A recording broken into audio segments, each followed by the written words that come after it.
All right. Okay. I think everyone's logging in. Okay. Welcome, everyone, to the final panel of the 8th Frontiers Colloquium in Environmental Law 2022.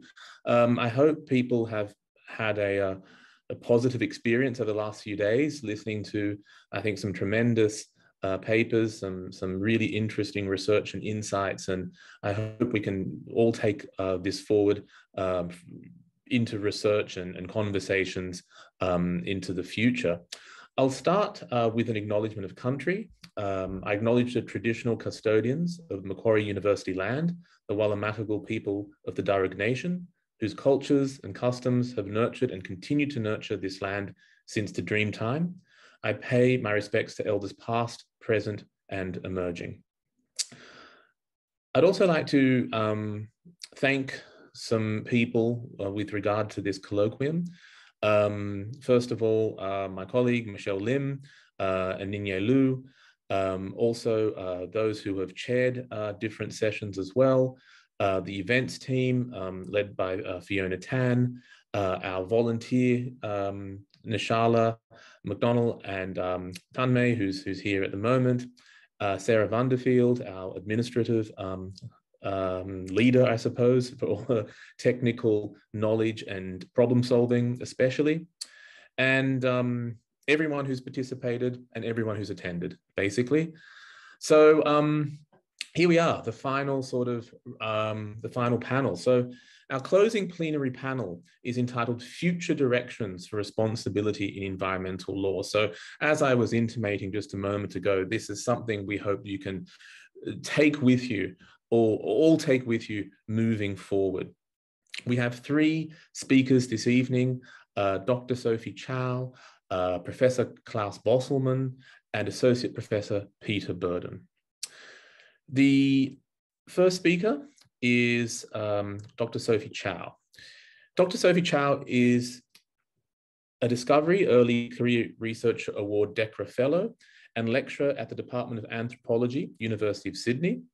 Her research investigates the intersection of indigeneity, ecology, capitalism, health, and justice in the Pacific. Sophie is the author of In the Shadow of Palms, More Than Human Becomings in West Papua, which received the Duke University Press Scholars of Colour First Book Award in 2021 and is forthcoming with Duke University Press in June or July 2022. Sophie is also the co-editor of The Promise of Multi-Species Justice with Eben Kirksey and Karen Belenda, forthcoming with Duke University Press in November 2022. Sophie previously worked for the human rights organization Forest Peoples Program in Indonesia, supporting the rights of forest-dwelling indigenous people to their customary lands, resources, and livelihoods. For more information, you can look at Sophie's research on the website morethanhumanworld.com. Okay, Sophie, I'll pass over to you, please.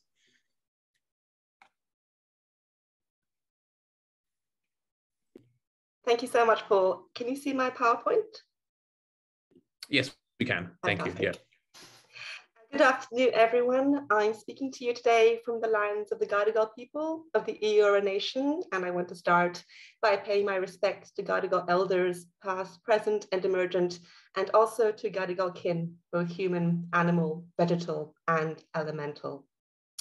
Thanks very much to Michelle and Paul for inviting me to share some thoughts today on responsibility, ethics, the environment, and multi-species justice.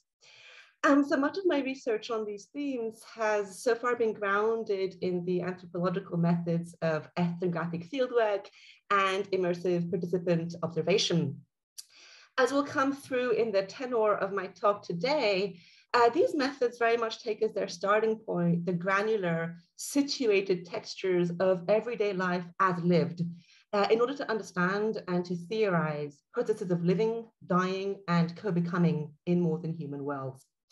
In that light, I was somewhat daunted when I received the invitation to speak on this panel in light of my lack of expertise in matters of the law, but I took it up in the spirit of coalitional and interdisciplinary thinking. the kind of thinking across fields that I very much see as part of the responsibility we have as scholars in reimagining together the form and frontiers of ethics, the law and justice in this age of planetary unmaking. So in that respect, I'm here to learn as much as I am to share, and I'm hugely excited to converse with and across the diverse sets of expertise represented in this virtual room. So in my talk, I'll begin by explaining to you how I became interested in the question of multi-species justice through the course of my fieldwork amongst Indigenous forest-dependent communities in Indonesian West Papua.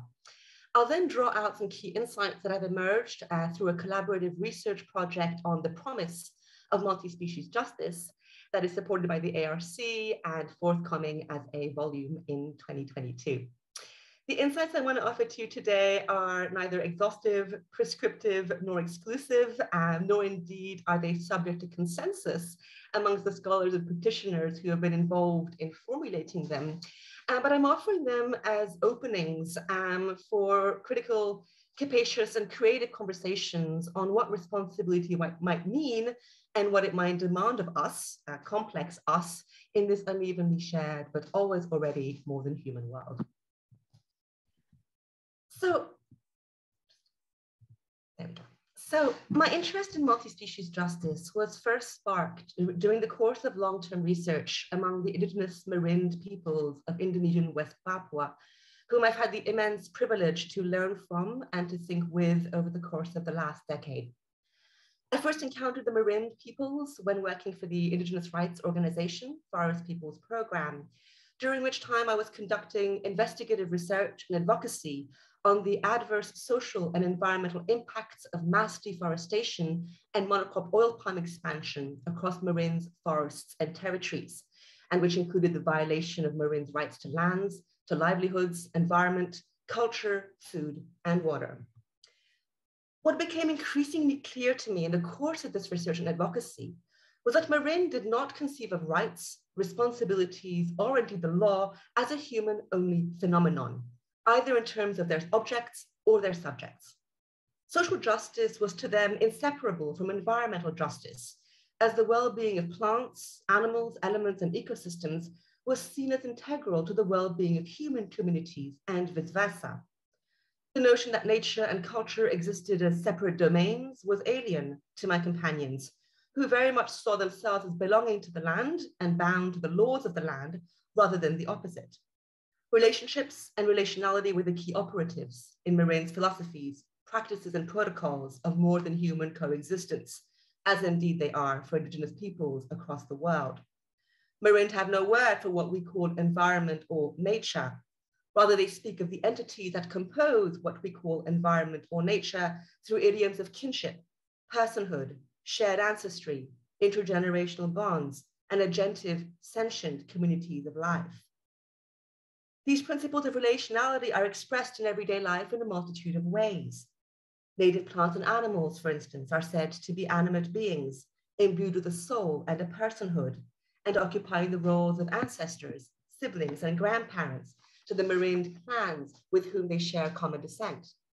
Each of these entities is seen to be responsible for sustaining the well-being of Marind by providing them with food and other resources, at the same time as each of the Marind clans is responsible for sustaining the continuity of their other than human kin by, for instance, avoiding the depletion of organisms through ritualized and restricted practices of hunting and foraging, through enhancing the environment through forms of selective burning, trimming, pruning, and clearing, and through withholding from killing animals or plants in stages of gestation, mating, or flourishing. Marin described these acts as practices of restrained care that allow them to thrive with and from the forest, whilst also supporting the forest community itself in pursuing its own forms of growth, reproduction, senescence, and proliferation. And there are strict customary laws that govern humans' interactions with the sentient ecology of the forest. When these laws are violated, they result in punitive measures meted both by villagers against each other and also by ancestral spirits, including in the form of illness, accidents, injuries, and sometimes death. Much as Marind understand responsibility and care as multi-species phenomena, so too the destructive effects of deforestation and monocrop oil palm expansion are understood to be distributed across species lines. On the one hand, these radical ecological transformations perpetuate the racialized dispossession, displacement, and disempowerment of Marind under settler colonial rule, as their right to free, prior, and informed consent continues to be neglected by the state and corporations. But Marind also affirmed that they are not the only ones adversely affected by forest loss and plantation proliferation. Very few non-human organisms can survive in monocrops that are characterized by their low canopies, sparse undergrowth, unstable microclimates, high temperatures, and toxic melange of chemical fertilizers, herbicides, and pesticides. People talked about plants and animals being robbed of their water, nutrients, and symbiotes. They once thrived in the forest, they now wilt or starve.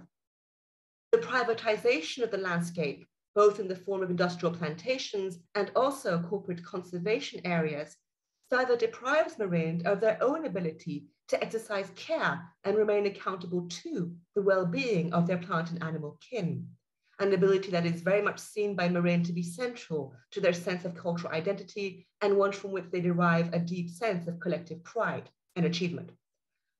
As such, humans and non-humans together form shared communities of fate in the face of techno-capitalist incursions. Together with Marind, plants, animals, and the land too count as victims of injustice.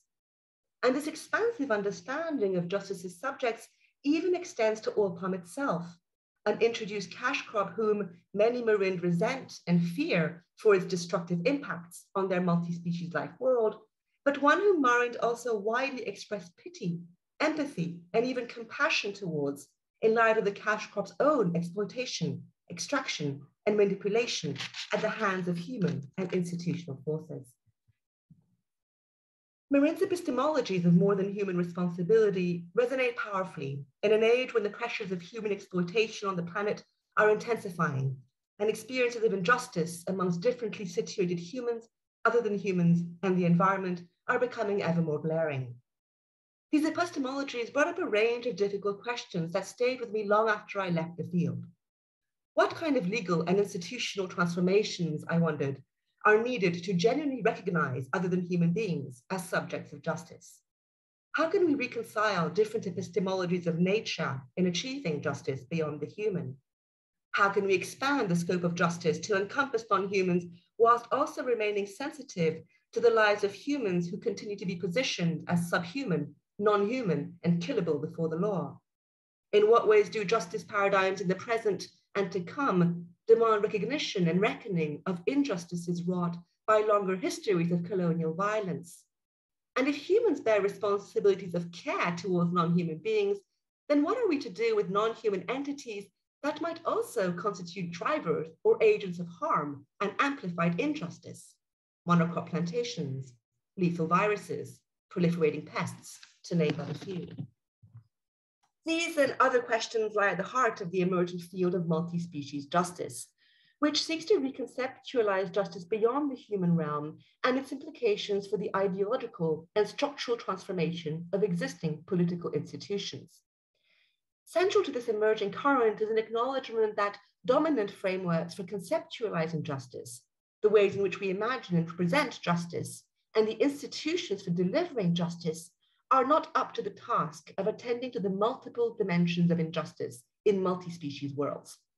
Specifically, the individualist and anthropocentric ontologies that underpin virtually all dominant theories and practices of justice in Western legal cultures are proving inadequate to encompass the needs, relations, interests, communicative styles, and life ways of more than human beings as members of a diverse yet shared community of life. As such, the very possibility of political or legal institutions commencing the task of doing justice in multi-species worlds requires, as a first step, acknowledging the very presence of beings endowed with often radically different perceptual life worlds, biotic affordances, and ecological specificities. This in turn calls for us to consider the momentous, though not necessarily insurmountable, challenge of entering each other's perceptual life worlds and negotiating justice in a way that might honor all and different points of view, sentient or otherwise. This transformative work of creating justice beyond the human as such calls on us to do more than simply expand the rules of inclusion that constitutes the political domain. Rather, it calls for different or new political imaginaries that take into account the radical diversity of ways of being, the complexity of multi-species relationships, and the impossibility of full translation or communication across species lines, even as we seek to craft a shared space for reaching towards more just arrangements and outcomes. In the image of the multi-species, theorizing justice beyond the human invites a multidisciplinary cross-pollination of theories, practices, and methods. And this is precisely what my collaborators and I in the Promise of Multi-Species Justice Project attempted to do during the height of the 2020 pandemic summer, when we assembled an international and transdisciplinary crew in a Zoom room to share stories with glimmers of hope for peoples and for creatures who are united across geographical divides by shared experiences of violence, dispossession, and loss. Over the last 2 years, we brought together writers with expertise in Indigenous studies, critical race studies, post-colonial theory, anthropology, geography, philosophy, science fiction, poetry, and fine art to track the contours of multi-species justice as it traveled from courtrooms to protest movements in the streets, and from the abstract realms of theory to the fleeting domains of ghosts and spirits. Storying justice and injustice together brought to light an array of emerging intersectional alliances and antagonisms that are emerging across diverse peoples and species across the planet. In Micronesia, for instance, we were drawn to Indigenous traditional practices of naming, celebrating, and exalting the beauty of endangered kingfishers in the ruins of colonial enterprises that continue to produce extinction.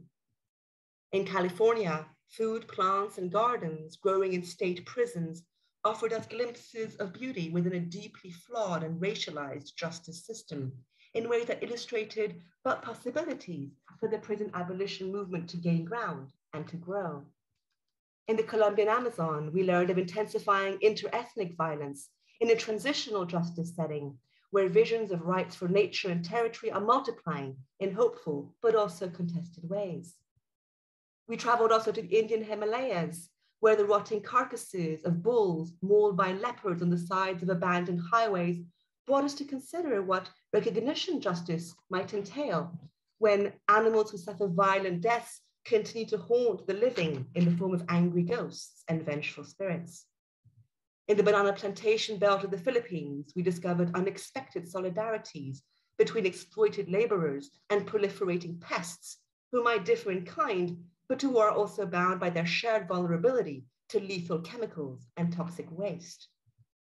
We confronted acts of contamination and killing also in rural Tanzania, where impoverished farmers are fighting invading rodents, and where the potential of emergent trapping technologies might offer the possibility of a non-violent or good death for non-humans. In Goshute Indian country, where the effects of nuclear testing continue to haunt the bodies and lives of Native American peoples and lands, we grappled with the empirical and perspectival distinction between good and bad multi-species relations in post-colonial settings.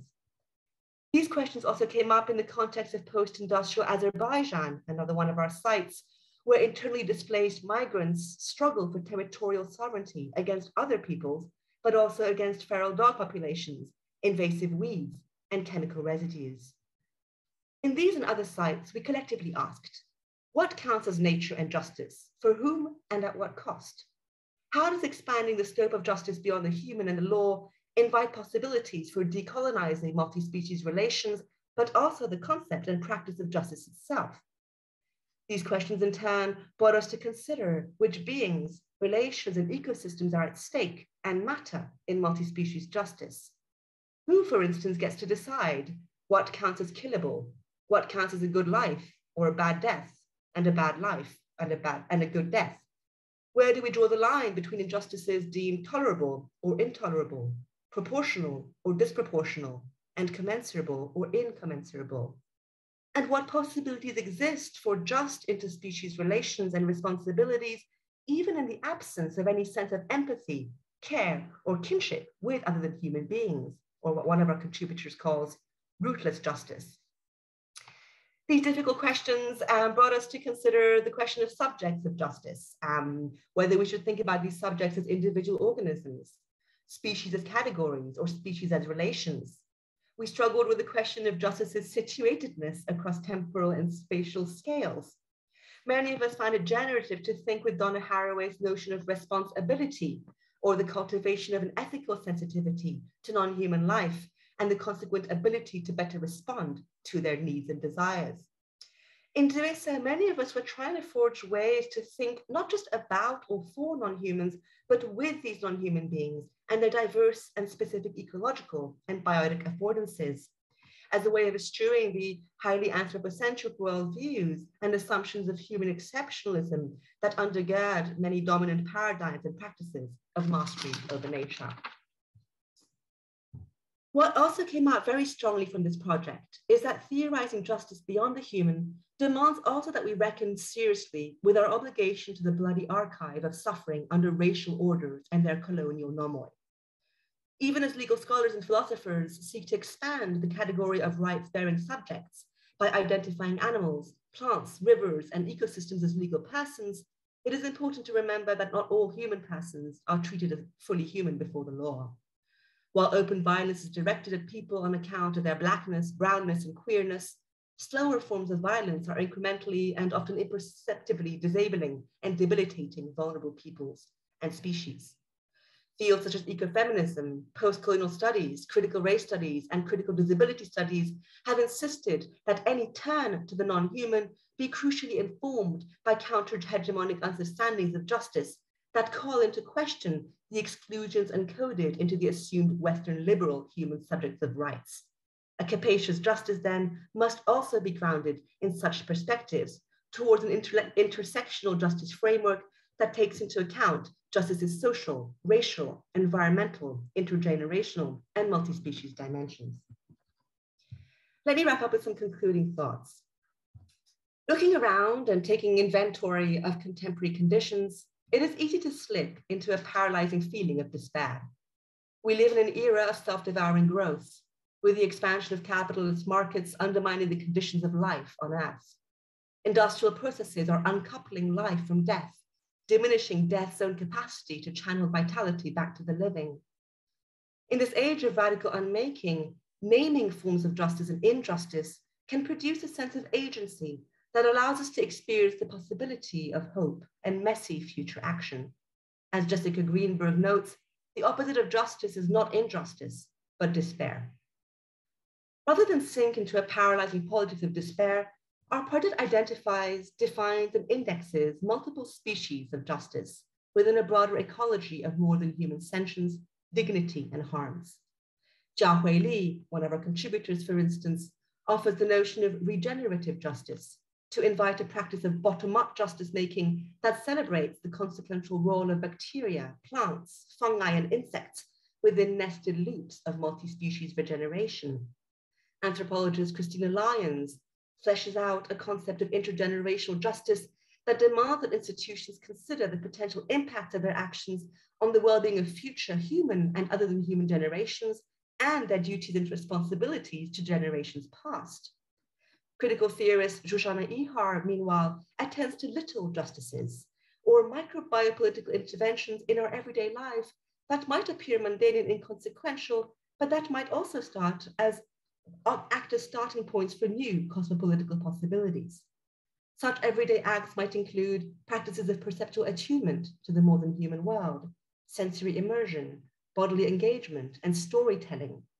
This is a deeply experiential and sensory approach that brings us to consider not just what justice means or does in conceptual, structural, or abstract terms, but also what in everyday life justice might feel like, taste like, sound like, even smell like.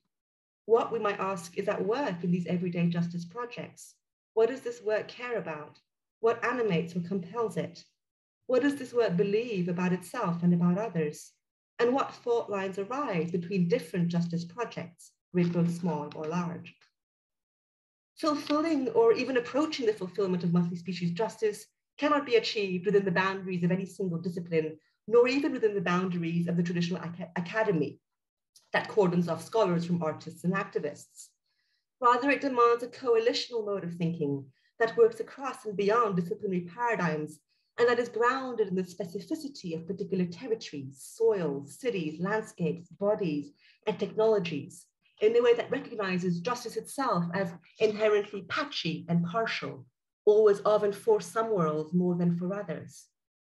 Such an approach, of course, raises all kinds of methodological and representational challenges, from how we come to understand and relate to non-human beings to who gets to speak and act on their behalf. But if the pursuit or fantasy of transparent translation across species lines is in itself a feature of an anthropocentric conception of justice, then multi-species justice demands that we experiment together with sets of tools and processes, such as care, compromise, vulnerability, imagination, storytelling, multimodality, reflexivity, among many others. It is in such interdisciplinary experimentation that we might unearth more generative responses to the contradictions, dilemmas, and hopeful openings at play in achieving justice across and within multi-species worlds. Thank you.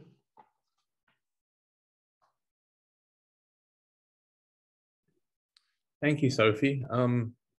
Wow, just amazing stuff. Thank you so much. And I remember when we first started speaking and you were a little bit concerned about how this might integrate with the legal discussion, but I think you've completely shown everyone that at the end of the day, this is something that all legal practitioners and scholars, I think, really need to listen to and take on board. And that last sort of sentiment about experimentation, I thought was really fascinating and sort of reminded me a bit of that phrase, staying with the trouble a little bit.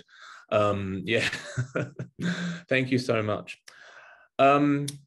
Okay, we're now going to move to our next speaker, Professor Klaus Bosselmann. So, sorry, I just got a bit of a, I think I've got a bit of a jag here on my, yeah, I think that's, sorry, just a little bit of a delay there on my end with my Zoom there, sorry. So Dr. Klaus Bosselmann is a professor of environmental law and the founding director of the New Zealand Centre for Environmental Law at the University of Auckland. Among his current leadership roles are chair of the Ecological Law and Governance Association, ELGA, found at elgaworld.org, chair of the Earth Trusteeship Initiative, and co-chair of the Global Ecological Integrity Group. Klaus has authored 15 books with translations into multiple languages in the areas of international environmental law, eco-constitutionalism, and legal theory. For his pioneering work on ecological law and earth jurisprudence, he has received numerous awards, including the inaugural Senior Scholarship Prize of the IUCN Academy of Environmental Law and the 2021 Karlovitz Sustainability Award. Klaus, please, over to you. Yeah, just a moment.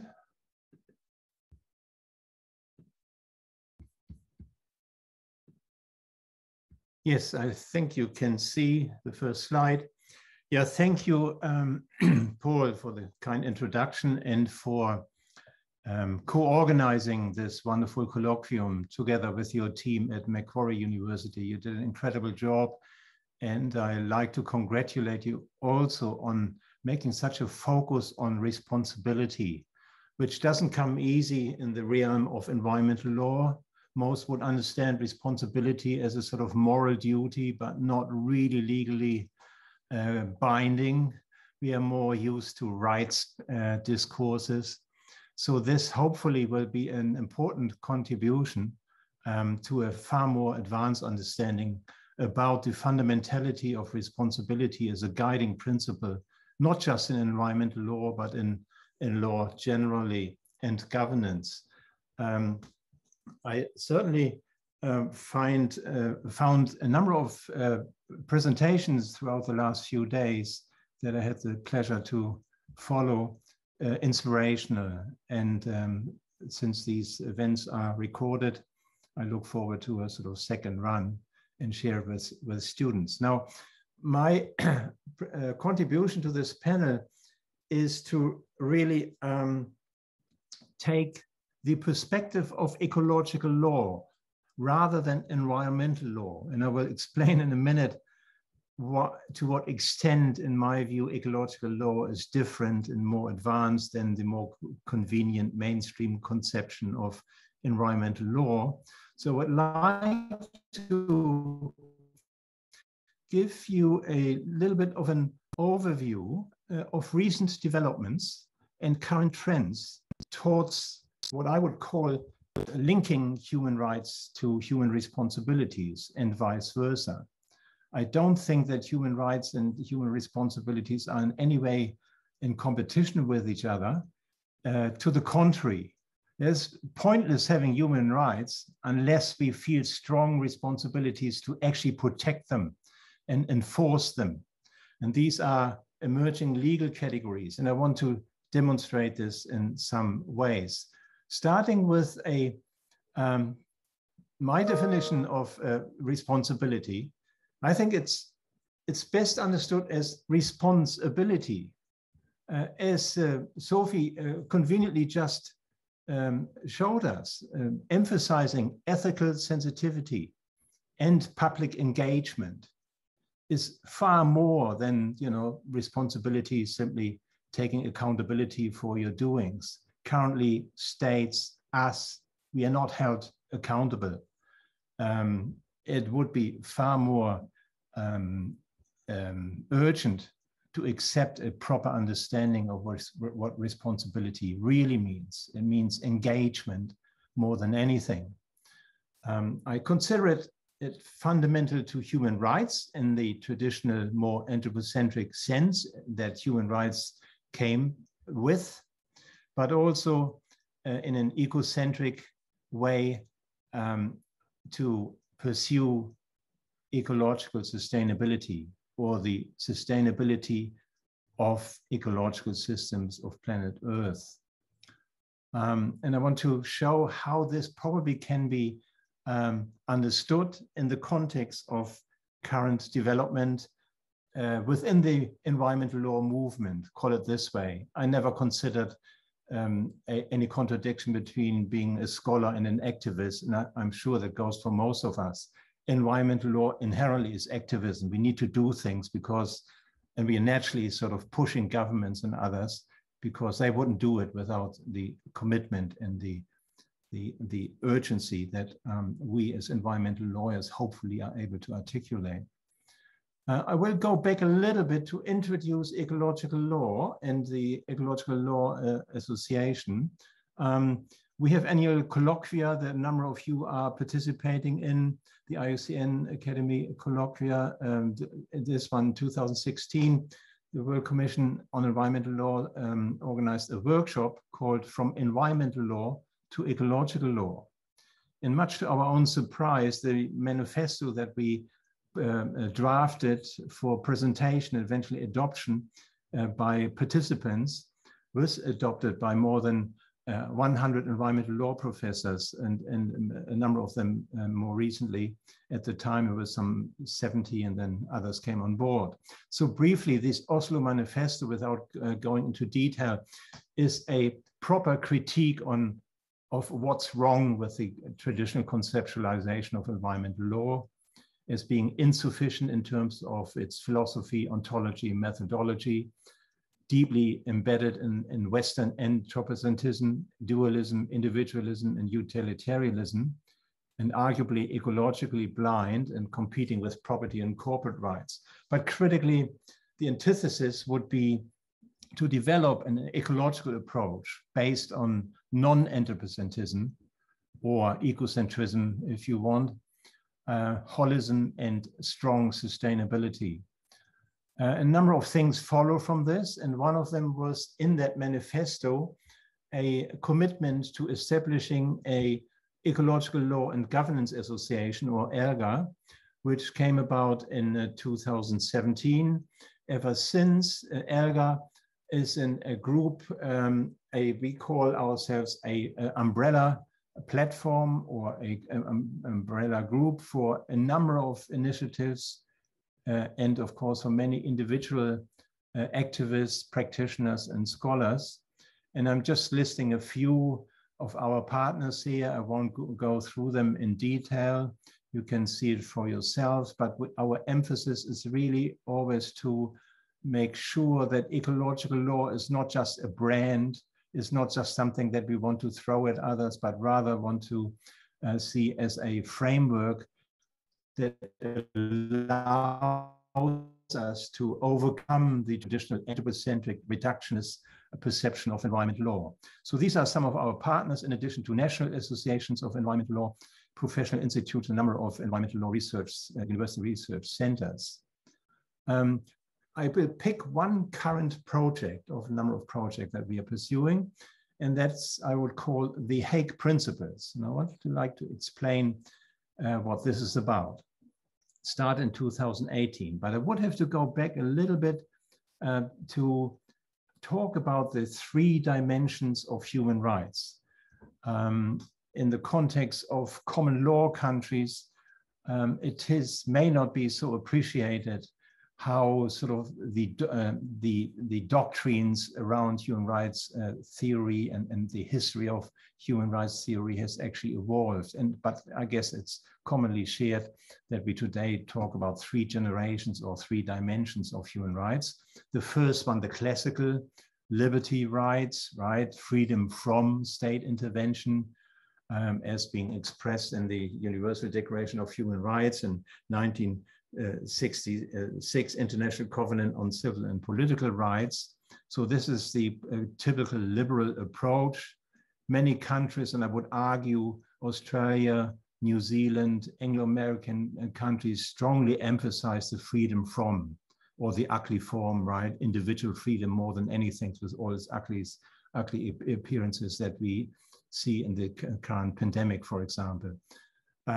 The liberté approach of the French Revolution, of course, was complemented by the égalité approach and solidarity approach. So the second dimension of human rights are equal rights or equality, emphasizing economic, social, and cultural rights in a sense that the state cannot be seen as a passive bystander and just barely concerned with protection of human rights, but needs to be a positive protector and needs to provide the conditions under which enjoyment of human rights are possible in the first place.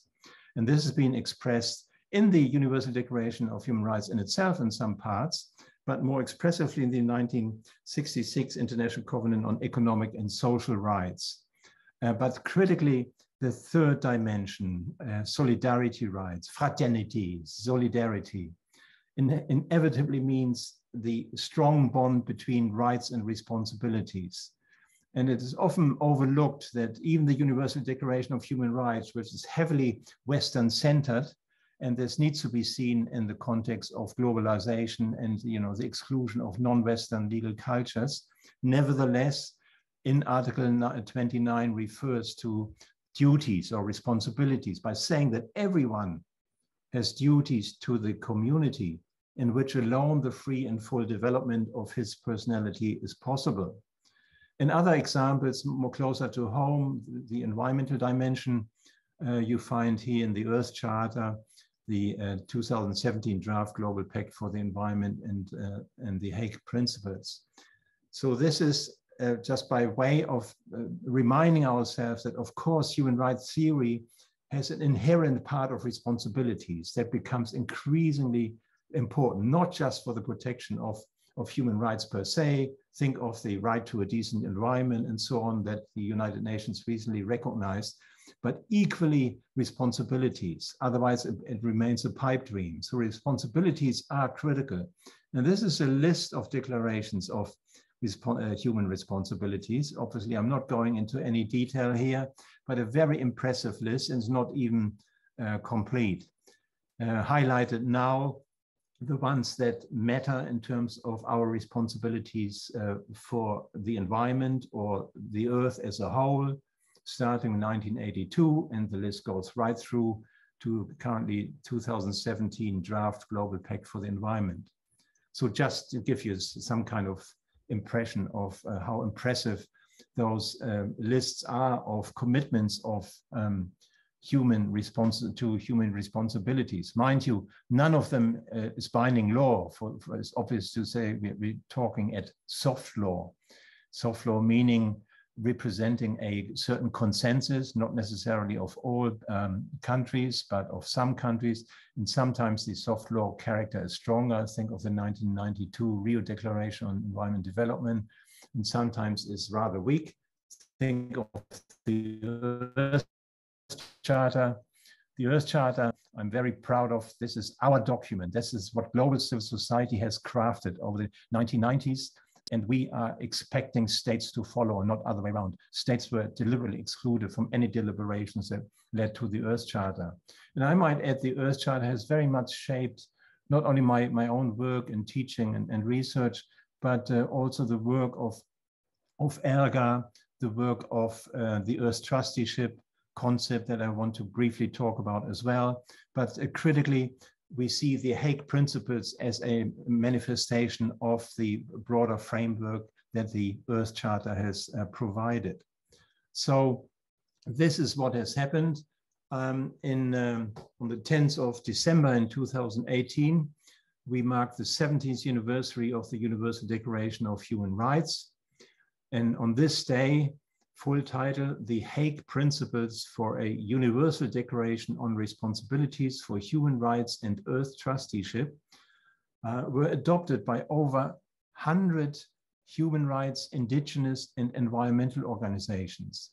This was a process of 1 year where we met through the generosity of a number of Dutch institutions, the University of Utrecht, University of Amsterdam, the city of The Hague, and then the logistics being provided by the Peace Palace, and of course the International Court of Justice is hosted in the Peace Palace. It was a very exciting and all-inclusive process with many colloquia and symposia in those cities. Of course, we're talking pre-COVID, so we were actually able to engage and see each other. And in particular, it was important.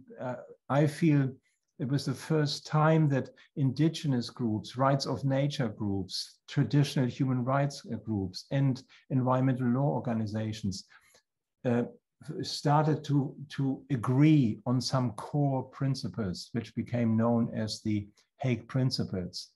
Obviously, we need to complement each other, support each other, rather than competing with each other. When, speaking a little bit from the inside, so to speak, for a long time, we wasted too much time. Say, rights of nature, are you with me? Yes or no? And if you're not, then, I personally always saw limitations to the very concept of rights of nature if they're purely implemented in a Western individualistic context. We see it here in Aotearoa right now, where we have river rights, for example. We see it in the German context.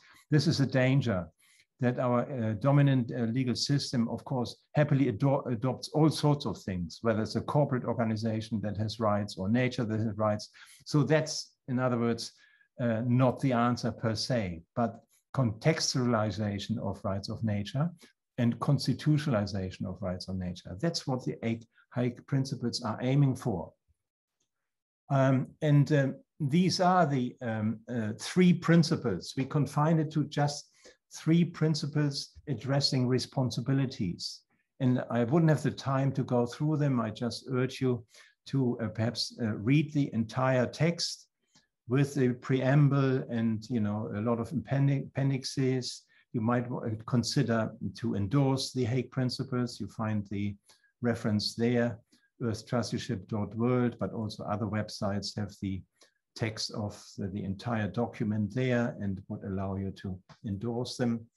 Let me just focus on 2 things. Ultimately, this is best sort of expressed, I think, what the core of the Hague Principles is about. Human rights are grounded in our membership within the community of life, the Earth community, which qualifies what rights we are called on to honor and what responsibilities we have for each other and for nature. So it's clear here that we as human beings are members not of the community of human life, but members of the community of all life, the Earth community. This is language directly taken from the Earth Charter.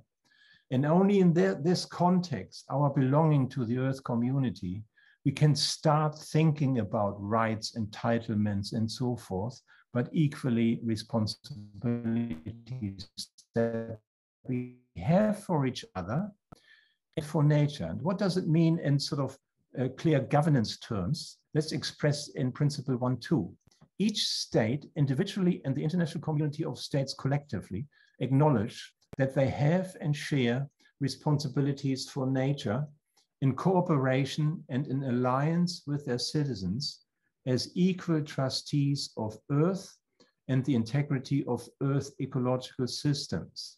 So this is the concept of Earth trusteeship that we can subscribe to individually at a personal basis. This is your stewardship, this is guardianship, or as we like to describe it here in Aotearoa, katiakitanga. Katiakitanga is far more sophisticated than any kind of trusteeship and guardianships modeling. This is Western language trying to come to grips with relationships, right? Emphasis on relationships. You cannot define, obviously, human existence without realizing the connection we have with the non-human part of nature.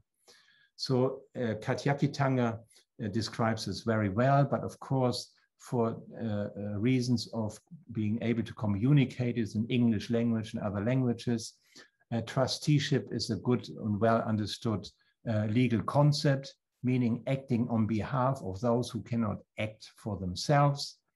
But obviously, you have the well-being of this person or of nature at large at heart, and not your own well-being. So these kind of are the core sort of principles summarized in this short way. And I would like to finish off by showing where we are going next. It will just take me 2 or 3 minutes. So the Earth Trusteeship Initiative is a consortium between a number of organizations.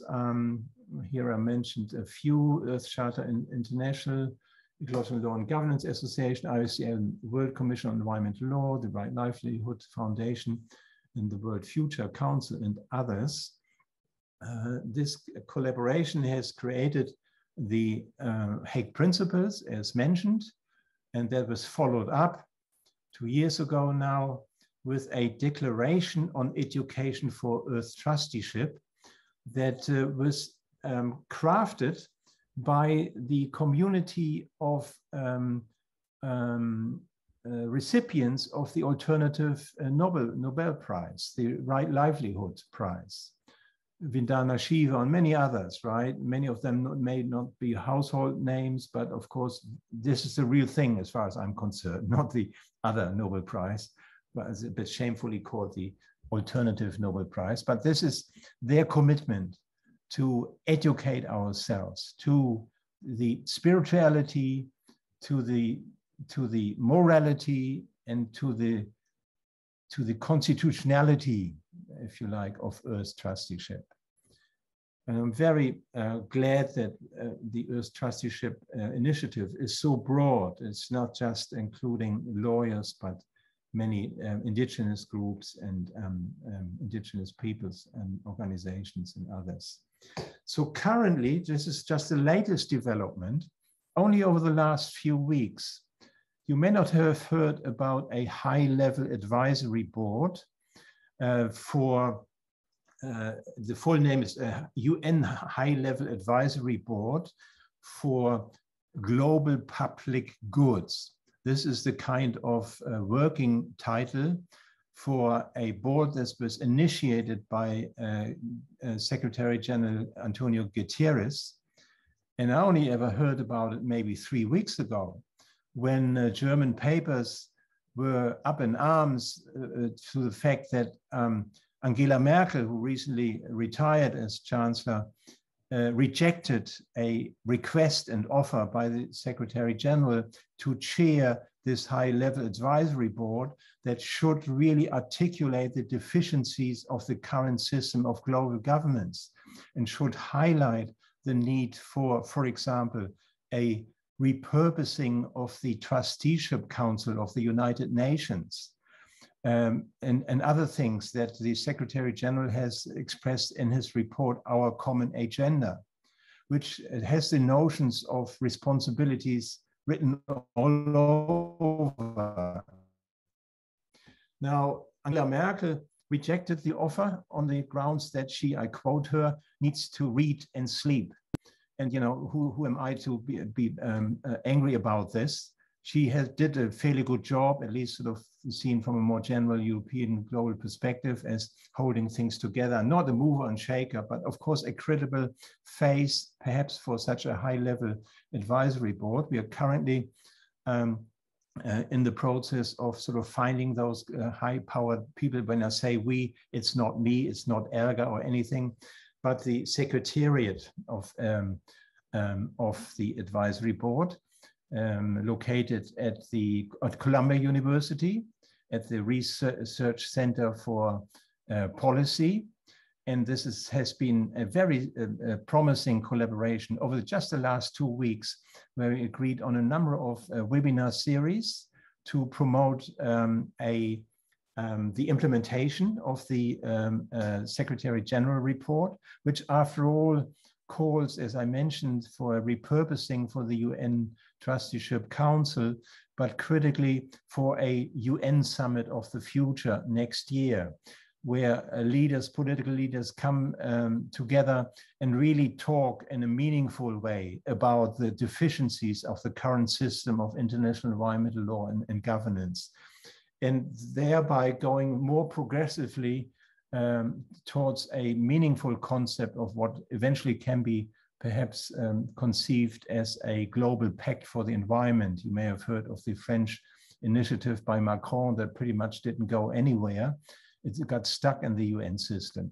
So we, as an Earth Trusteeship Initiative, we are luckily now together with our affiliated organizations, part and parcel of this process to help drafting the terms of reference of the high-level advisory board, and also help implementing our common agenda report. So this is by way of telling you where we are at. I like to think it is an illustration of perhaps possible future directions of responsibilities in environmental law. I will close with a quote with this person who needs no introduction, and of course he's always right in this instance: responsibility to do everything within our power to create a planet that provides a home not just for us, but for all life on Earth. Thanks very much.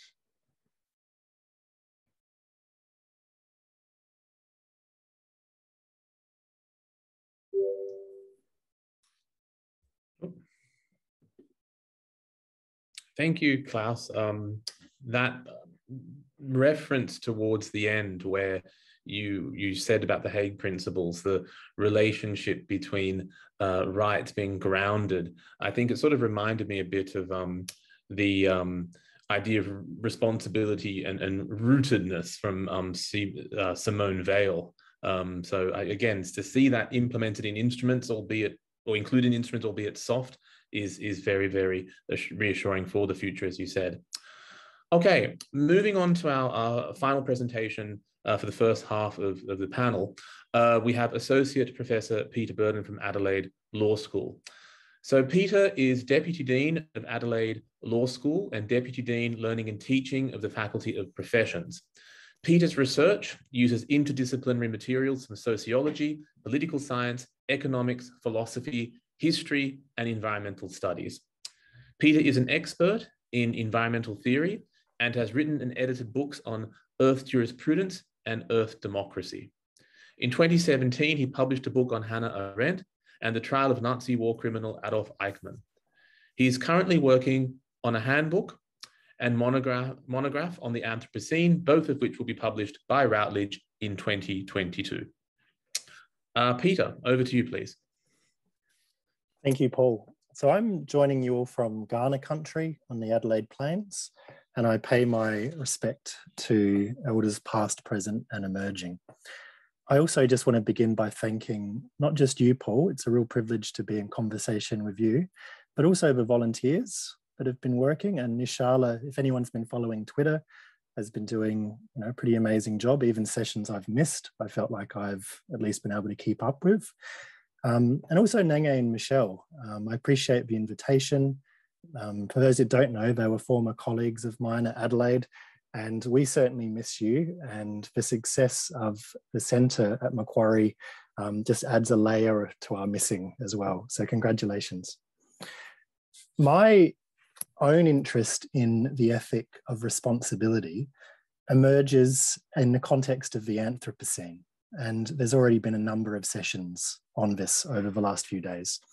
But I understand the Anthropocene to be a geological epoch which recognises the power of a very small group of humans to cause a rupture in the Earth system.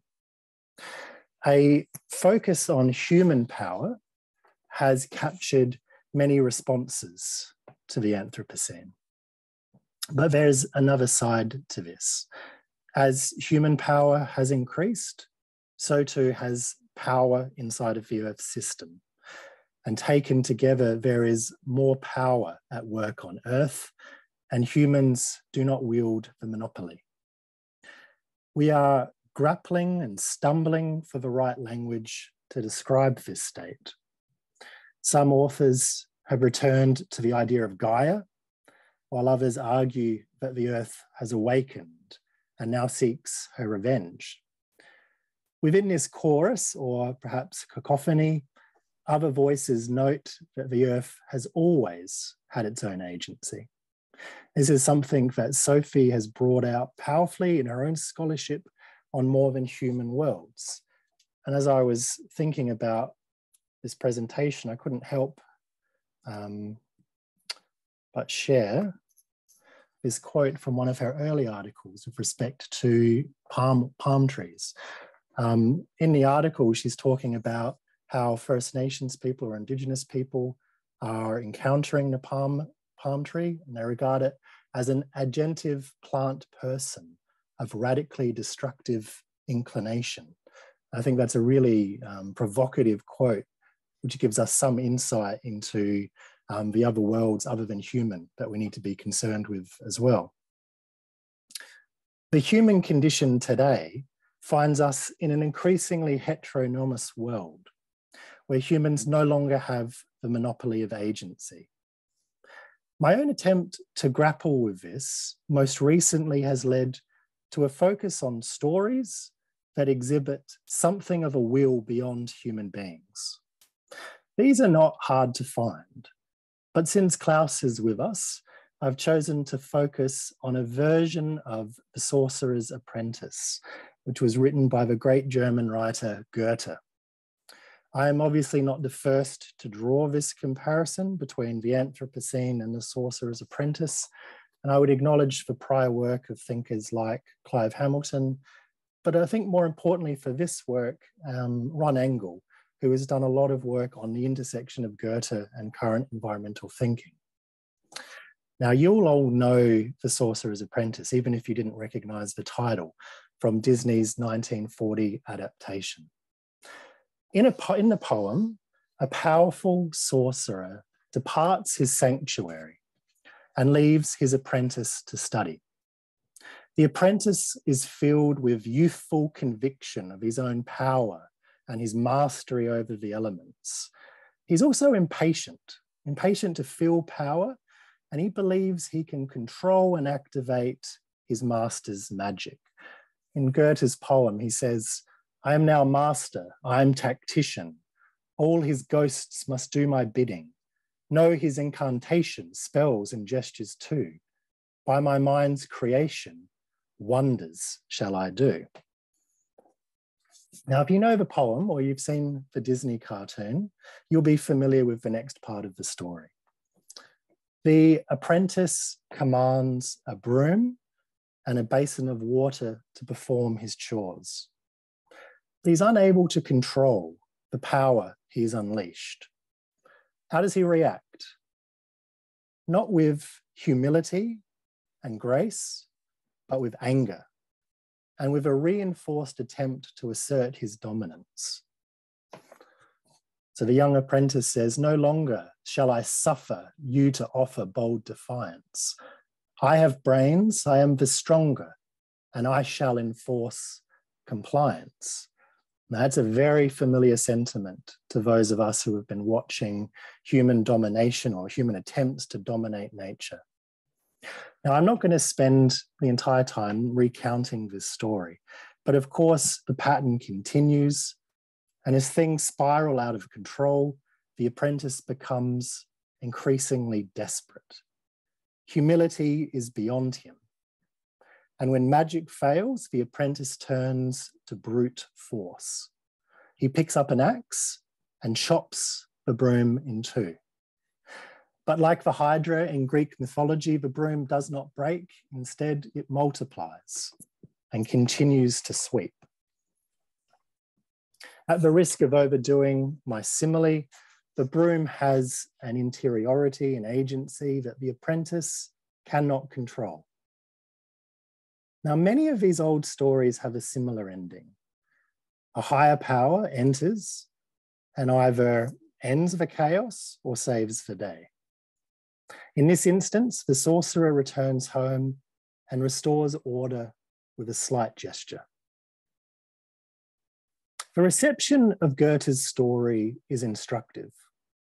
It was told during a period of folk tradition, when people believed in powers beyond the human.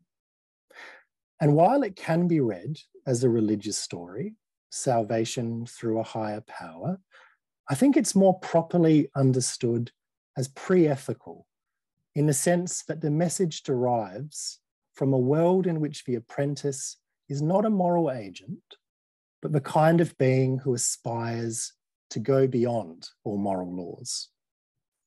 Its intention is to present a warning against those who seek to rise above the proper bounds of human agency.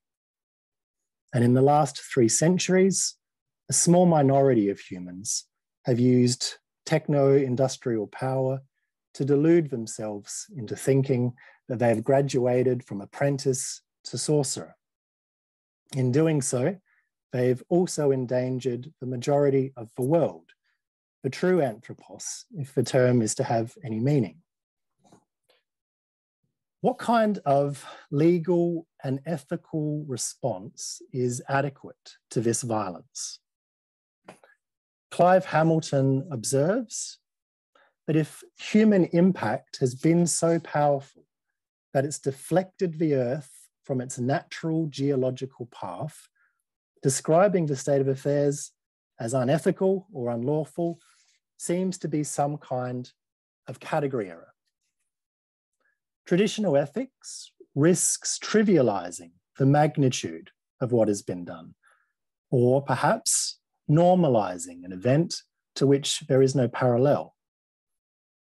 No utilitarian calculus or golden rule was designed with a rupture of the Earth system in mind.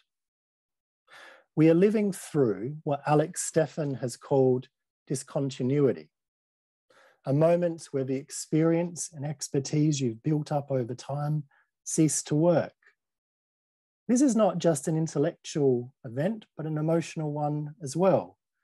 There's the shock that comes with recognizing that you are unprepared for what has already happened. And just a shout out to Phil McCormack for putting me onto this work and this quote. I myself have found to be reeling from shock and can only offer inadequate responses on a way forward. Our work begins, though, I think, by sitting with the duality of an increase in power from a small minority of humans and more power in the Earth system. This is not a responsibility that we can discharge by withdrawing and expecting the Earth to return to some kind of natural state. To me, that's an impossibility and it's not desirable. We now have a responsibility for the Earth as a whole, and pretending otherwise is itself deeply irresponsible. We also cannot discharge our duty through neoliberal attempts to personalize responsibility or to try to share it out equally amongst humankind. The term Anthropocene itself participates in this logic. Better, I think, that our ethical anger and proposals for reform are directed at the 100 companies responsible for climate change, species extinction, and biodiversity loss. For me, responsibility in the Anthropocene means that we situate human freedom not in relation to other humans, but as emerging from nature as a whole. Now, this is something that Klaus has already mentioned, and I'm, in saying this, completely aware that Klaus has been talking about this for decades. In fact, I first encountered it in his 1999 book, When Two Worlds Collide, which is the English translation of his 1992 German book, In the Name of Nature. And I think this is also a pre-ethical position in the same sense that I discussed Goethe's poem. In law, I think it's something that's better dealt with using the language of obligations rather than rights. And Klaus, it was really useful that you prefigured some of this conversation, and your comments about contextualizing rights I take on board. And I don't think there's any need to cast obligations in opposition to rights, but I still feel a slight compulsion to do so because of the way rights have come to dominate approaches to environmental protection and crowded out alternative justice claims. Following Susan Marks, I've also become increasingly concerned by the way rights are marked by their history, which is something Sophie's already spoken about, and can be manipulated to serve capital accumulation. I won't say more about this now, but I think that a focus on rights, rather than the contextualization that Klaus is talking about, I think a focus on rights enables us to externalize the problem and project Western legal concepts onto nature. But the problem is not out there. The problem, as I've been repeating, is with a privileged minority who act with wanton neglect or self-indulgent gluttony.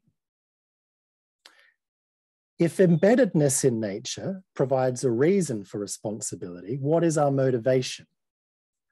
Some writers claim that there is none. Hamilton, for example, argues that for all its worthiness, appeals to responsibility have no heft, no ontological substance. I have some sympathy with this conclusion, particularly as someone who's observed COP negotiations and participated in environmental activism for 2 decades. But I also feel it's a conclusion drawn out from despair, or as assuming that ethical motivation requires a higher being to love or fear, be that higher being God or Gaia. Clearly, a new ethics cannot be conjured from thin air. It awaits realization and articulation by humans fully inhabiting a new epoch. While not adequate, I suggest that it might be fruitful to have this conversation alongside Hans Jonas. And while I don't have space for a proper ring composition, I just note that Jonas drew heavily on Goethe's poetry and the Sorcerer's Apprentice during his graduation exams, and also the formulation of his writing on responsibility. Jonas's imperative of responsibility was written at the dawn of the Anthropocene and is marked by his experience during the Second World War. As an active member of the Jewish Brigade of the British Army, Jonas had direct experience of what he described as, quote, the apocalyptic state of things, the threatening collapse of the world, and the climactic crisis of civilization, end quote.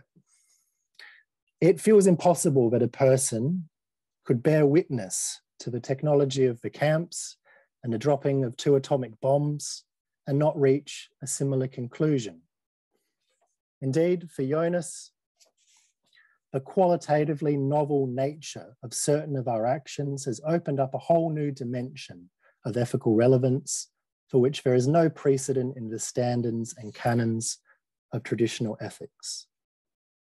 Rather than advancing a theory of rights, Jonas worked against the grain and focused on proposals that restricted human action.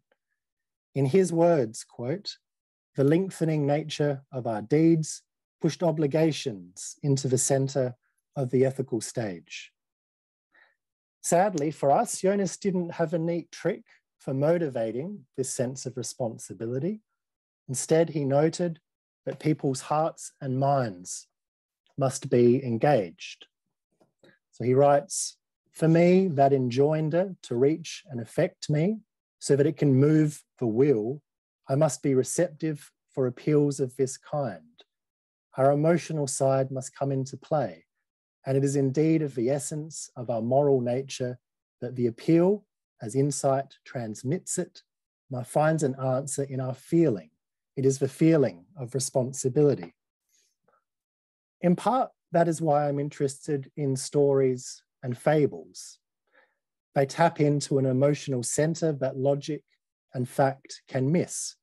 And if any of you have had difficult conversations around COVID and vaccinations in recent times, you'll have some sense of what I'm talking about. To borrow from Hume, reason is the slave of passions, in the sense that practical reason alone cannot give rise to moral motivation. Now, in saying this, I'm not holding Jonas or any theorist out as a panacea for our problems. There are clear limits in his writing and ideas that we would jettison. But we could do a lot worse than enter into a conversation with a thinker who looked directly into the heart of darkness in the 20th century and responded with compassion and a sense that we could do better than our past suggested. And I think that's the sort of mindset we need in thinking about the future directions of responsibility in environmental law. Thank you for your time.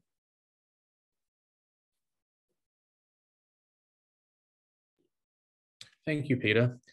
I think I need to dig up an old VHS copy of Fantasia now and rewatch it through the prism of Anthropocene. Thanks to everyone, to all the presenters again. We'll now open the floor to questions. So you can use the Q&A chat box at the bottom, or just the chat function as well. I'll be monitoring that. So either way, we can move through with questions. Okay, so we've already got some in the box here. All right, so the first one here is from Shri, and it's for Sophie. The question is concerning multi-species justice, and the question more specifically is, are there any possibilities that any single species may get its own justice? A follow-up question, how do you implement and achieve the multi-species justice through legal policies and legislation? Okay, Sophie, over to you, please. Thank you, Paul, and thank you, Bushri Wardini, for that wonderful couplet of questions. I'll try to keep my answer succinct. I think in relation to the first question on the possibility of every single species getting its own justice, I've always tried to perhaps step back and think about the assumptions that we make when we talk about non-human life forms as species, right? The species is a taxonomic, secular scientific way of classifying life. It's by no means the only way in which we can think about non-human agencies. And so once we start to think perhaps as beings less in terms of species or entities, and more in terms of relations or relationalities who come into being through their interactions with other organisms and elements and ecosystems, we kind of move more towards a relational way of thinking about life that sometimes the species category can't adequately or fully encompass. I don't think, I do think justice is something that's deeply partial and patchy. Anthropocentric paradigms do tend to, favor certain humans, as Peter strongly pointed out, certainly humans over other than human beings in terms of who gets to be a subject of justice. I think the question of that possibility of justice beyond the human in legal policy has to start with dialogue and conversations with the experts in the question of multi-species worlds. And here I'm referring to lawyers and scientists, but more than anything, I'm referring to the people who are most directly and deeply mired in the predicaments of more than human responsibilities, Indigenous peoples, rural communities for whom life and living and dying have always been multi-species affairs. And so broadening the scope of who gets to speak and who are experts in these questions within and beyond the domain of the law, I think is a really critical starting point in pushing against the very, very narrow anthropocentrism that undergirds so much of these legal paradigms. And perhaps also going back to something Klaus mentioned that I think is really relevant in terms of legal policies is the question of terminology, right? Rights, responsibilities, obligations. There are so many ways of thinking about more than human beings and relations in non-Western idioms and languages that the law struggles to do justice to. Many of the people that I work with talk less about justice and rights and about dignity, simply respecting and allowing non-human beings to live a life that is dignified, right? How do we translate concepts like dignity and care and kinship into sort of legal terminology? I think it's something we really need to think about in decolonizing the kind of grammars that we are bound to and that we're enacting through these sorts of frameworks. There's a legal scholar, Christine Winter, Maori scholar, who's done a lot of work on precisely that, thinking across grammars of justice and dignity as a way of cross-pollinating Indigenous and dominant Western sort of idioms in that space. Thank you, Shri. Thanks, Sophie. Would any, Peter or Klaus, would you like to respond to some of the comments that Sophie raised as well? Peter, I saw you sort of nodding along. Is there anything you might like to just add or supplement there? I felt like Sophie articulated it pretty perfectly. I was nodding along vigorously, I think, to the inadequacy of law in being able to capture the kind of nuance and complexity that her presentation and subsequent discussion has given us. And also, I think the ways in which law has focused on a very strict Western paradigm to the exclusion of pluralism and First Nations concepts of law. So I think I find it difficult to think about the inadequacy of our law in responding to the complexity that Sophie's been describing. I can't think about it outside of the violence of colonization and the repression of Indigenous knowledges and other ways of knowing as well. Can I follow on from this? Is it just briefly? This I see as the key challenge for us as environmental lawyers, is precisely to think in a post-colonial context. And of course, I think we are seeing early days of this phenomenon, what we conveniently call law and governance, how much with these notions and this concept associated with it are part and parcel of colonialism. And we are at the beginning of unraveling of what the Europeans, let's spell it out, Europeans, right? Even the continent of Europe that spread then globally. There will be the challenges of the future, and I'm thinking also along the lines of the possibility of a total collapse of society and civilization and so forth.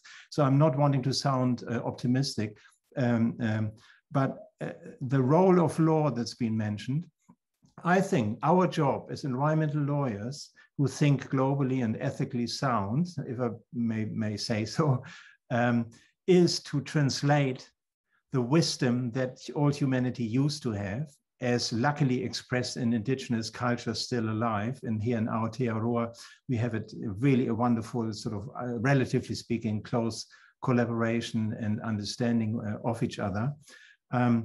Translating indigenous spirituality and knowledge into the sort of non-Western, into the Western context. And I suggest the framework happens to be ecology. That's why the association is called an ecological law association, not ecology as a sort of, you know, specialist scientific exercise with respect to animals and plants in their own natural context, but ecology in the true sense. The spirit and the knowledge and the ethos of the house that we are part and parcel in. So ecological law, in German, it's even easier, ökologisches Recht. People in Germany know these days exactly what we mean by ökologisches Recht. It's non-anthropocentric. It is non-utilitarian.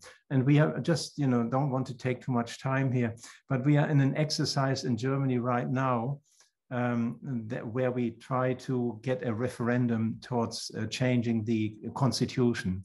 An initiative that has started in Bavaria, has reached a number of other states. 6 of the 16 German states are preparing initiatives towards a referendum to change the constitution and to implement non-anthropocentric ethics.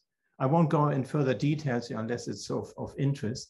But the bottom line is, and I'm not sure whether we are all agreeing on this, if we don't manage to come the anthropocentric paradigm of the West that Sophie so elegantly described as an expression of human exceptionalism, that's what it is.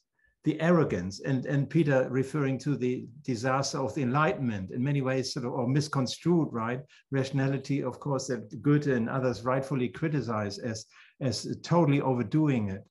Rationality is fine, but if it's detached from our awareness of belonging, our awareness of whether it be a part and parcel of nature, then enlightenment is worth nothing. So I like to think that we have an opportunity here. Of course, we're talking decades, maybe centuries, if we have the time, to reverse the sort of outdated Western paradigm or advance it to a truly, you know, ecological, in my words, ecological paradigm that I think can be communicated. At least we as academics, that's our job, to try to find language and ideas that can be somehow articulated and can be discussed in a context of parliament. Let's face it, we have to deal with bloody parliamentarians and with governments who more often than not have totally different agendas. But I'm personally very keen to talk to politicians. In New Zealand, that's easier than some other countries. In Germany, it works with the Greens now in parliament. They do listen. But anyway, maybe I'm optimistic here. Thanks, everyone. Thanks, Klaus, for that last bit there as well. The next question, again from Shri, is primarily for Klaus. The question is, would you like to explain the relationship of responsibilities of human rights, such as the right to fresh water, as one of the fundamental human rights related to Earth trusteeship? And then as I think the second question, how do you implement the Hague Principles into legal norms, both at the national and international level, to guarantee that states and citizens perform responsibilities to, I suppose, to planet and nature? Klaus, over to you. Thank you. I try to be brief. The first part, if I understand correctly, things like rights to fresh water, rights to the environment, how this might be related to the concept of Earth trusteeship. I would not argue against it for a minute, but I would say these kind of fundamental entitlements that come from human rights, as important as they are, they do not address the other dimension of responsibility. In a way, let's say, climate activism and climate litigation, they all paved the way towards the concept of Earth trusteeship. A recent decision by the German Constitutional Court has emphasized a very fascinating decision from May last year, which briefly said, if the promise of human rights is taken, has credibility, we need to make sure that states today take their responsibility seriously. And they made the case really for defining rights as totally dependent on a strong sense of responsibility of states, also in legal terms. Interesting language there. So definitely those kind of litigation developments and so forth, they all pave the way. Of course, we need the recognition of a right to a decent environment, fresh water. They're all part of the story, but not the full story. The Hague Principles try to go a little bit further by saying that Earth trusteeship is predicated by a fundamental rearrangement of the way how we govern ourselves, as expressed, for example, in constitutions. And this is why we have, for example, I mentioned briefly the current German debate. We are using the Earth Principle, the Hague Principles as our template. And we have worked over the last 12 months under the leadership of the German Rights to Nature Network, only called Rights to Nature, just for convenience, but luckily sponsored by a number of people and a number of big organizations that also have money, not corporate, environmental organizations, Deutsche Umwelthilfe, Deutsche Umweltstiftung, virtually all major environmental organizations are behind it. This is fantastic in my view. What we try to achieve is translating responsibility into the wording and philosophy of human rights. In other words, we talk about, Sophie, you mentioned the dignity of species. Exactly that. We talk about human dignity. What about the human dignity?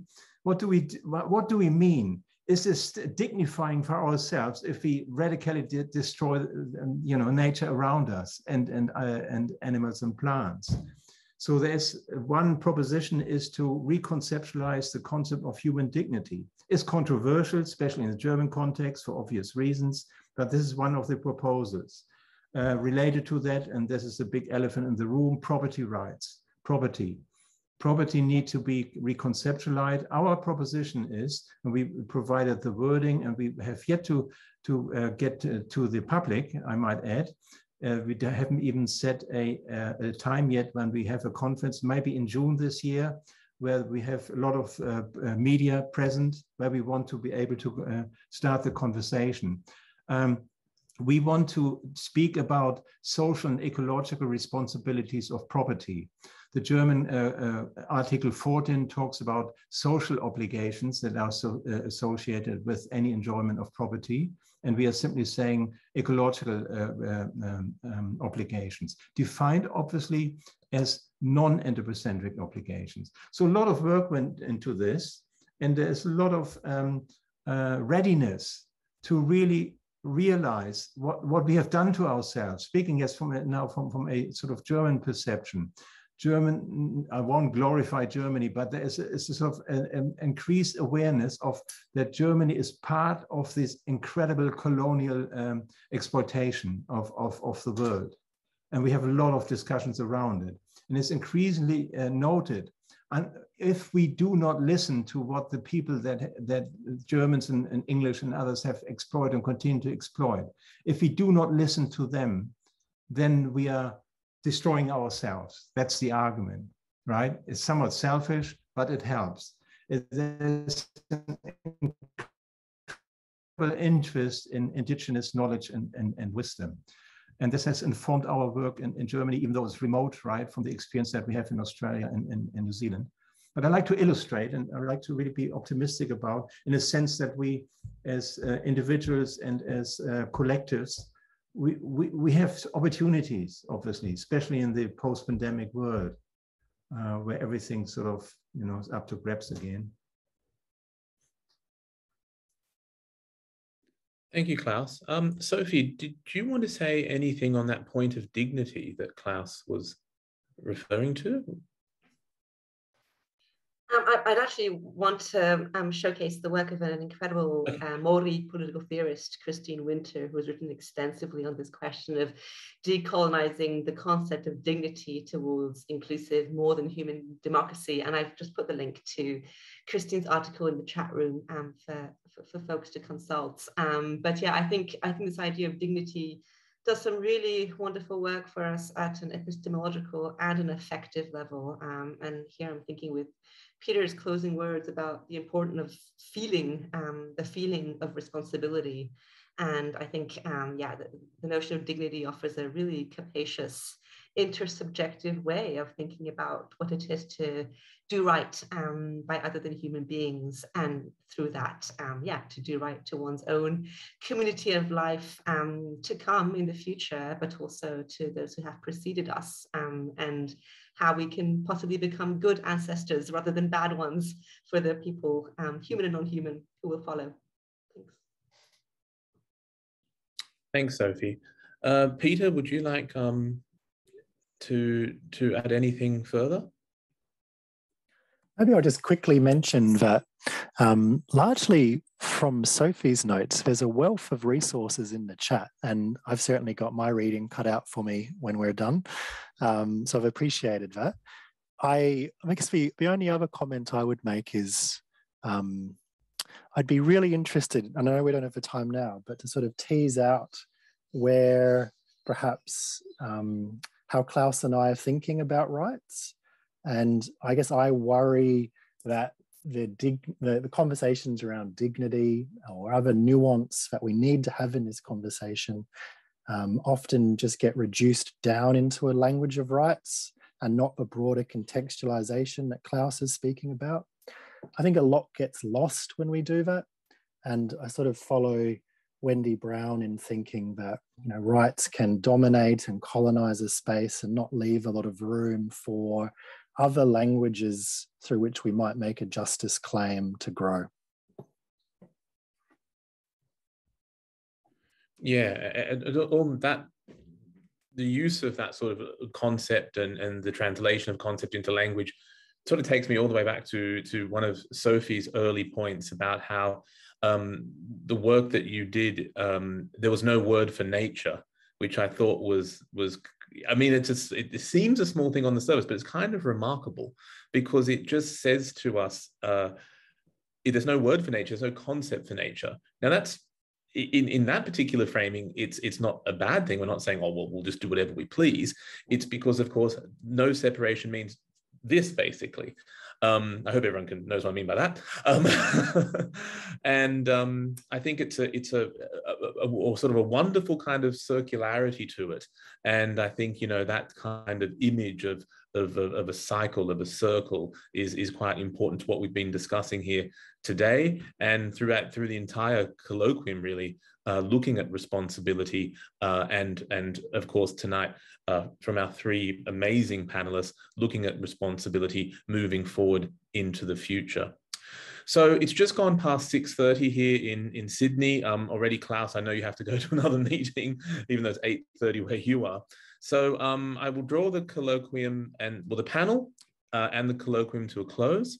Before we go, I thanked everyone internally at Macquarie at the beginning, but I did want to make sure that I thanked other people who are very much part of this colloquium, our co-hosts, particularly Caroline Foster, Professor Caroline Foster. I know you're here now, so well, I hope you're still here.